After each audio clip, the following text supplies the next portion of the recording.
Hi everyone, I'm Dennis Manarondong, and my individual sports is a chess game. Please watch my video until the end so that you can learn something about this game. Let's go! So what is chess game? Chess is a board game played between two players. It is played in a square board made of 64 smaller squares with 8 squares on each side. Each player starts with 16 pieces, 8 pawns, 2 knights, 2 bishops, 2 rooks, 1 queen, and 1 king. So ang ibig sabihin ng chess ay ito ay isang board game na nilalaro ng dalawang players. At ang board game na ito ay squared board game siya. Tapos meron siyang 64 squares, and ang size dito sa board ay 8 siya. Tapos pieces nito, yung nakita nyo sa picture, 16 pieces yan. Tapos may 8 pawns, 2 knights, 2 bishops, 2 rooks, and 1 queen and 1 king. So in a simple words, chess games ay nilalaro siya sa dalawang players. At kapag may nakita kang ganyang board, ibig sabihin chess yan laro nila at ganyang positions. So mamaya i-discuss ko kung ano ba ang talaga ang chess. So next is we will go to the history of the chess. So in the history of chess, can be traced nearly 1500 years to its earliest known predecessor called Chaturanga. In India, its prehistory is the subject of speculation. So, ang history of chess daw ay nanggaling ito sa 1500 years, at ang una nito ay tinatawag itong Chaturanga, at nanggaling ito siya sa India. And from India, it spread to Persia following the Arab invasion and conquest of Persia. Chess was taken up by the Muslim world and subsequently spread to southern Europe. The game evolved roughly into its current form by about 1500 CE. So ang chess talaga ay nanggaling siya sa India, tapos kumakalat ito siya sa Persia. And ito ay nilaro talaga especially sa mga Arab countries na sa Persia, and then na-spread ito patungo sa southern Europe na sa lugar. So na-evolve ito during sa 1500 CE.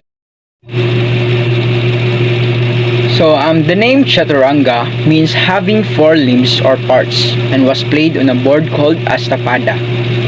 Rules were slightly different but basically the same. So before siya tinawag na chess, ang una talagang tawag nito ay Chaturanga. And ibig sabihin ng Chaturanga ay having 4 limbs or parts. And board naman noon na tinatawag nila nito ay Astapada. And then ang rules nito ay slightly different sa chess. Tapos ang chess pieces were named differently. For example, the bishop was actually an elephant, the rook was a chariot, the knight was a horse, and the pawn was a foot soldier. This game was even used by kings to develop war strategies. So sa nakita nyo sa picture, yan ang una talaga before tinawag itong chess. Chaturanga siya. Pero pareho siya sa laro natin ngayon na chess, pero ang mga pieces nila noon ay, for example, ang bishop nila ay elephant. Sa atin bishop, sa kanila elephant.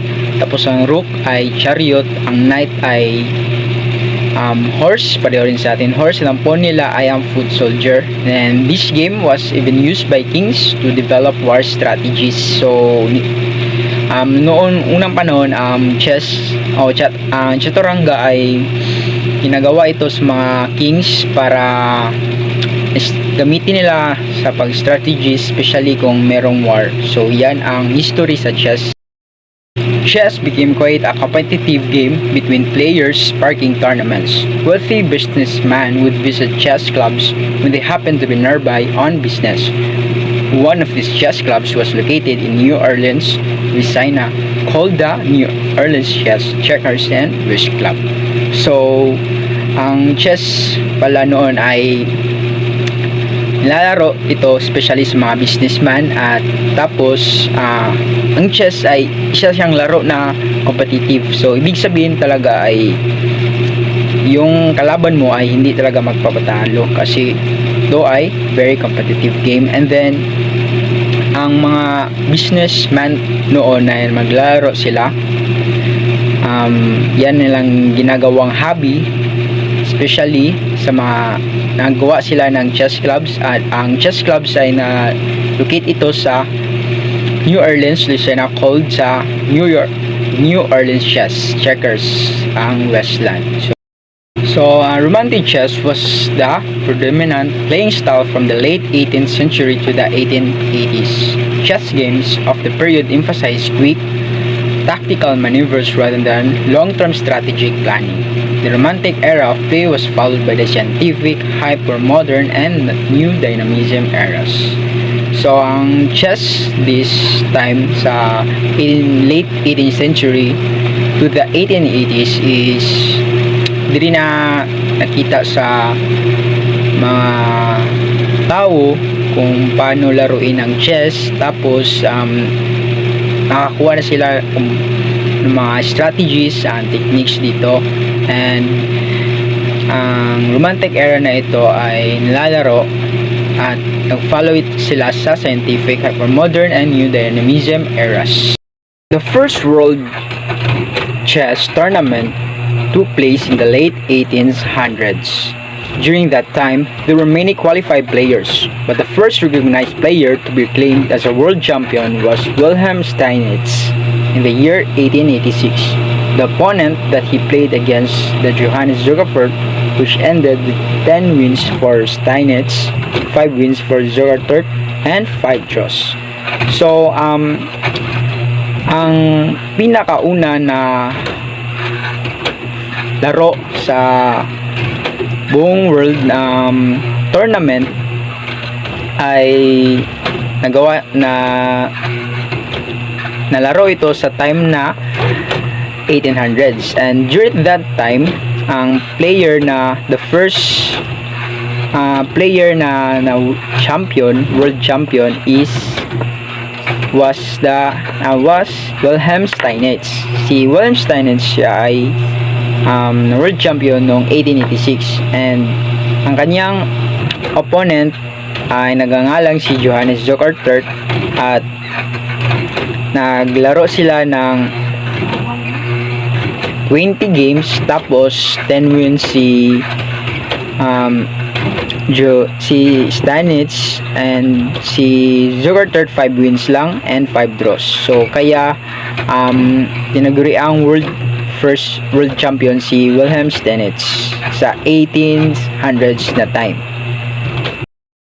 In the second half of the 19th century, modern chess tournament play began, and the first official World Chess Federation in 1997, an IBM supercomputer beat Garry Kasparov, and then World Chess Champion, in the famous Deep Blue versus Garry Kasparov match, ushering the game into an era of computer domination.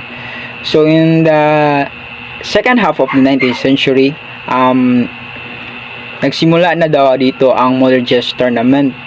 Tapos ang first official World Chess Federation, nagsimula na din yung tournament. Tapos yung world champion na dito sa 19th century ay nagangalang si Garry Kasparov na. Hindi na si Wilhelm Steinitz. 1800s na si Wilhelm, pero si Garry Kasparov is 19th century siya nga time na world champion. Tapos si Garry Kasparov dito na time sa World Chess Federation is sa 1997, natalo siya sa IBM supercomputer. So ito yung computer na ginawa natin ngayon, especially yung online chess. Yan yung nakatalo ang Garry Kasparov. So ibig sabihin lahat ng mga moves mo dito is galing sa ibig sabihin lahat ng moves ng kalaban mo ay galing sa computer. So dito ay natalo si Garry Kasparov.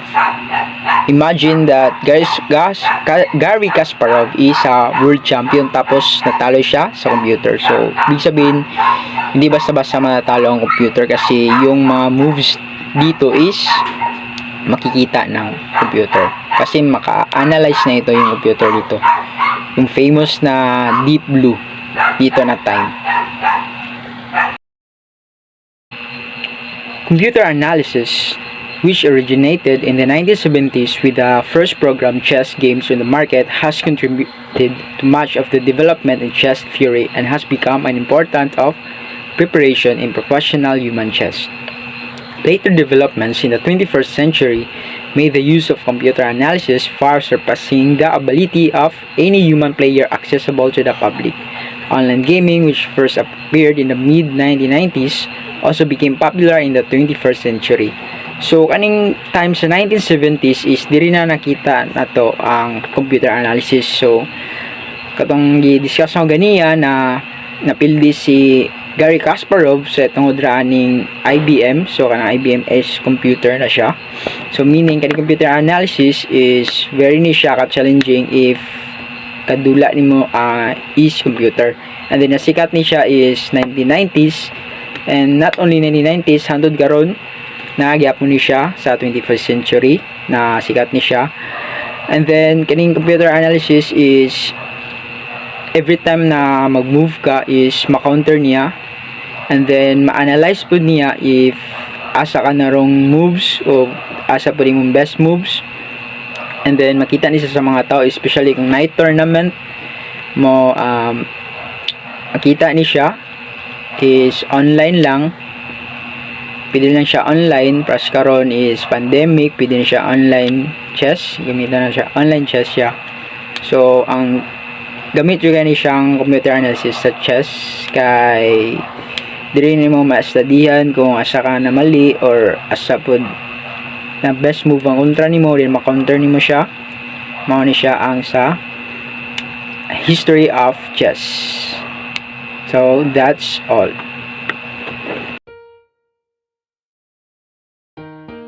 So guys, we are done to the history of the chess, and now we will proceed to how to play chess and what are the rules and terminologies of this game. So let's start. Who doesn't want to be cool intellectual and play chess like a pro? Think about it. This game definitely stands out from everything else and has tons of admirers all over the world. So, do you want to join and learn the basic rules and even some winning tricks and techniques? Then make yourself comfortable and listen up as we're about to spill all the secrets. Okay, let's start with the basic introduction to make it easier for you to understand. The restart to simply refresh your memory. A chessboard consists of 64 square spaces. There are files, which are the columns going to up, then down, pointing at you and your opponent, and marked from A to H. And then there are ranks, the horizontal rows, from 1 to 8. Each of the 64 spaces is identified by the combination of a letter of the file and a number of the rank. The player with the white pieces goes first. Each chess piece has a name and specific move capabilities. Don't forget to position the board correctly before playing. Each player should have a dark square in their lower left corner.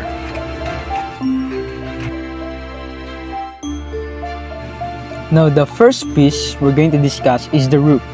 It's placed at the corners of the board, which are A1 and H1 for one player and A8 and H8 for the other. Best thing about rooks is that they can move any number of vacant squares, both vertically and horizontally. If your opponent's piece blocks either of your paths, move the rook to the occupied square and there you go, another player's piece will be long gone. But remember, one important thing, rooks can't jump over pieces. That's checkers. If one of your pieces is between your rook and your opponent's piece, this move is not going to work. Next, we'll take a closer look at the horse or knight. Knights are placed on squares b1 and g1 for one player and b8 and g8 for the other. Unlike rook, knights can jump over other pieces, and they actually the only piece that can do that. They move in an L-shaped pattern, two squares horizontally and one vertically, or one horizontally and two vertically. Keep in mind that knights can capture a piece only when they land on the piece of square. Next up, we have the bishops. In square c1 and f1 or c8 and f8, bishops can move over any number of free squares in a diagonal direction. Just like rooks, they can capture an opponent's piece standing in their way by stopping on that piece of square. But step aside, everyone, it's time for the king and queen to enter the game. Welcome, your royal highness. You only get one queen, d1 for a white queen or d8 for a black queen, and she's the most important piece on the board. Basically, the rook and bishop combine. She can literally do whatever she wants, moving any number of vacant squares horizontally, vertically, or diagonally. She captures pieces on her way by moving to their squares.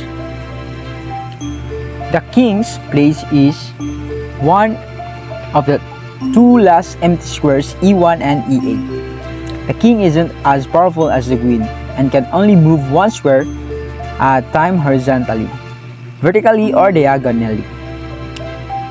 He can attack any piece except for the other king and queen, and that's because he can't move close enough to initiate a capture. But don't underestimate him.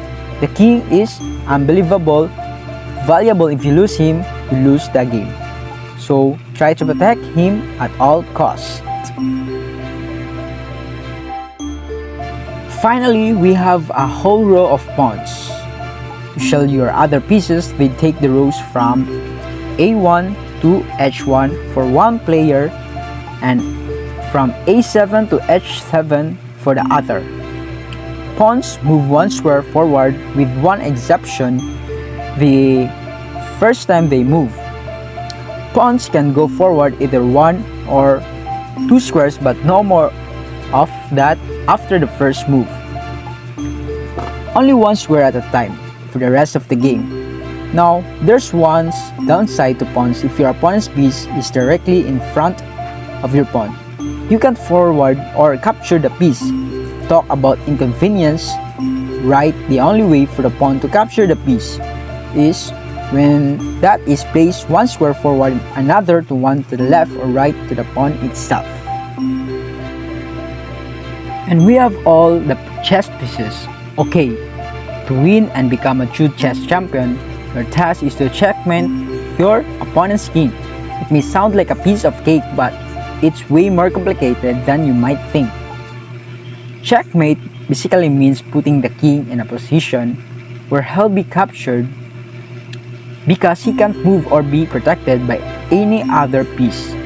The more of your opponent's piece you capture, the easier it'll be checkmate. Just don't focus all your energy on his own king. Should be properly protected at all times so that your opponent can't get to him.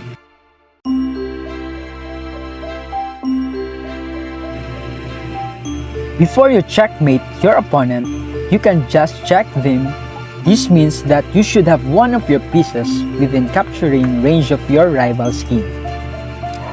In this situation, you must say check out loud.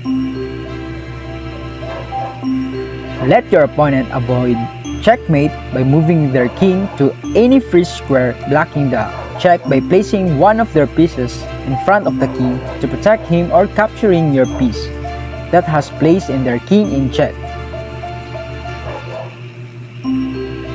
The same applies to you as well. If you're in danger of a check, you have the same three options to escape it. To avoid a check yourself, think carefully before making any move that might expose your king to capture. Only one rule applies here. Do not move your king onto a square that your opponent's piece might move to on their next move.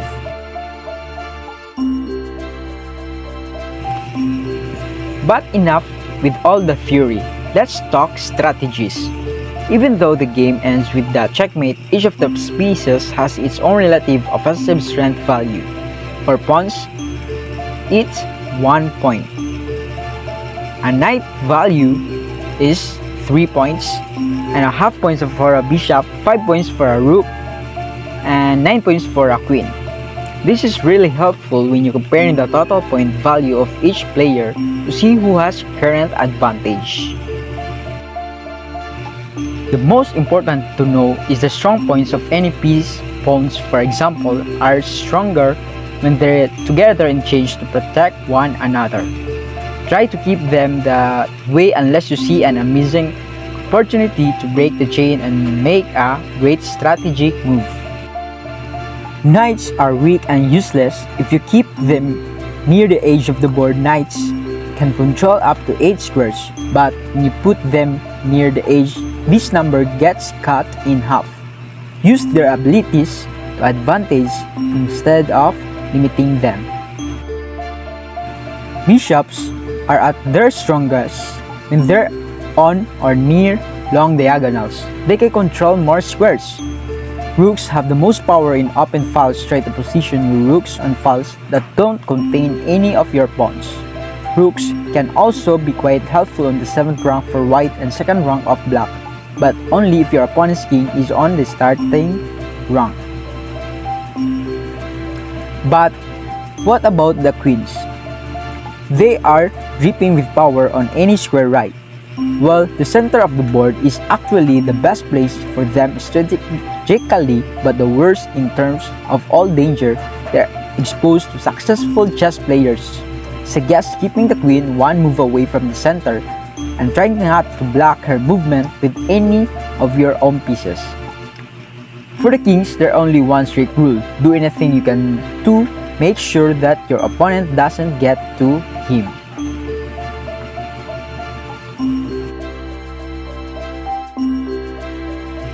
If you want to make own rules on the chessboard and be the main force of the game, try to control the center of the board. Your opponent can help you to do that. AD or E pawn is a great way to start and open the center of the board. The best follow-ups after a couple of pawn moves are knights and bishops to claim the center. Use your pawns while attacking your opponent with all the other pieces. Your opponent will then have to stay on the side with the limited options to choose from. Change things up and use all of your pieces except for the king, of course. If you leave something out, you waste that piece's potential and abilities. But don't just do something on the spur of the moment. Chess is a very strategic game, and you have to think several moves ahead and not just move pieces ruthlessly. At the same time, you have to watch your opponents closely and try to force their strategy and plan. Way too many things to do at once, but you'll definitely love it. In addition, don't give up your pieces without fight. Take your time and scan the board carefully to see all your options and possible moves. Don't rush, take it slow and make sure you don't miss anything.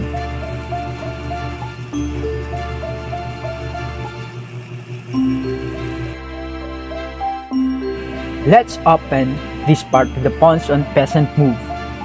As you move have already guessed, It's French and stands for impassing. En passant is a special capture move that pawn can make if you're playing in with white. Your pawn must be on the 5th rank for it, and it's the 4th rank for black. For you to capture en passant, your opponent's pawn must move 2 squares forward and land next to your pawn. This is the beginning of the game move, as this has to be pawn that hasn't moved before, as pawns can only move 2 squares on their first move. So if that happens, you move your pawn forward diagonally to the side where your opponent's pawn is and make the capture as you pass. But it has to be done immediately or you lose your chance. There's one more move pawn called pawn promotion.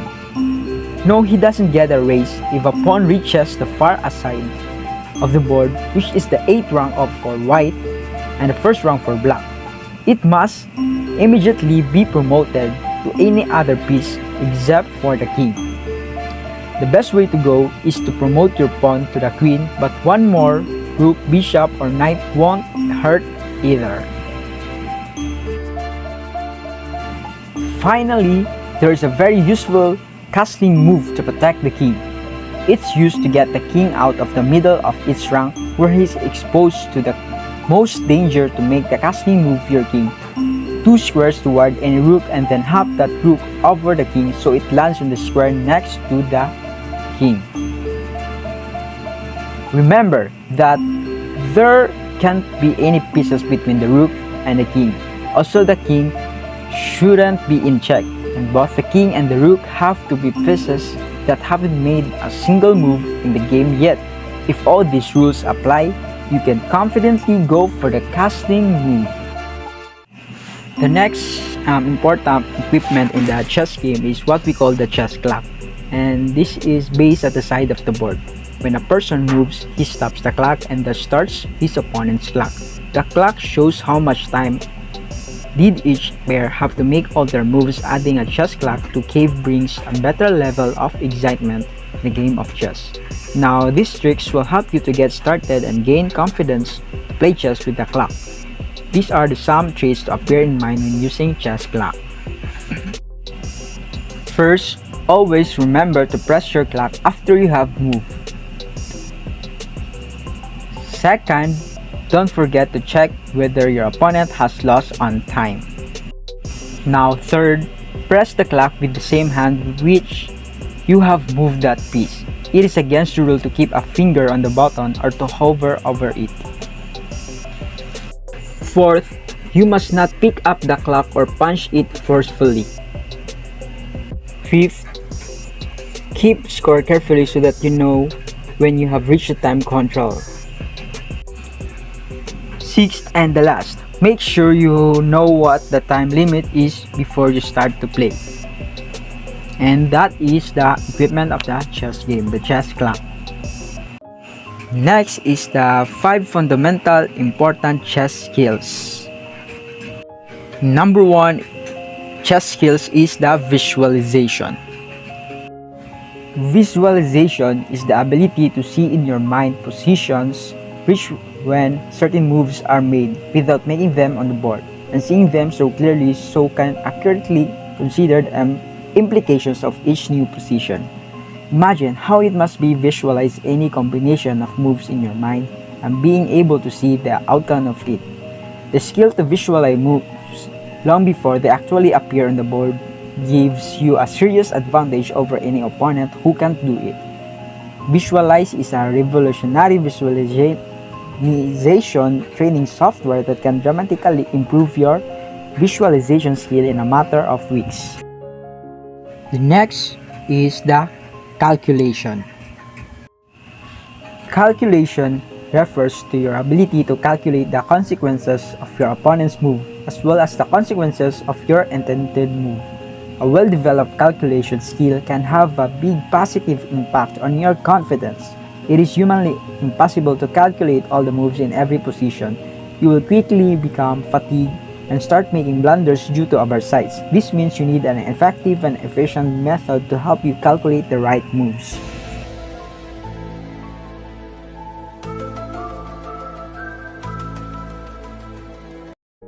Number 3 is the tactics and strategies.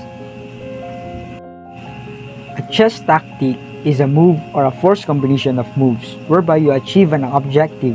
Such objectives mostly refer to winning material or giving checkmate, but can also refer to strategic objectives, using a tactic to secure a good square for your piece. And for the strategies, it tells you what is the plan. Bobby Fischer said tactics flow from a superior position. If you cannot reach superior positions, you won't get the opportunity to demonstrate your tactical powers. Purpose of your strategy is to achieve a superior position. Number 4 is the openings.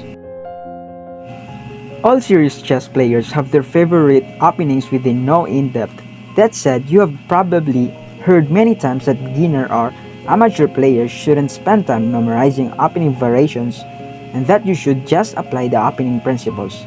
This is only partly true, because even though you can fairly well by applying the basic strategic principles to your opening moves, you will get significant benefit from knowing a few good openings.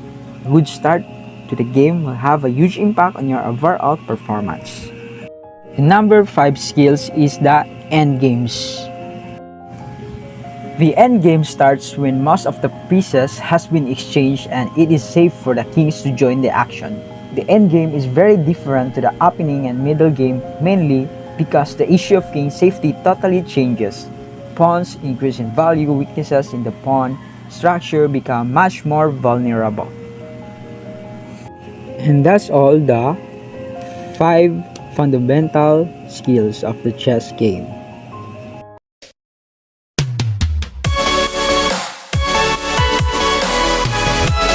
Thank you for watching my video. God bless you all.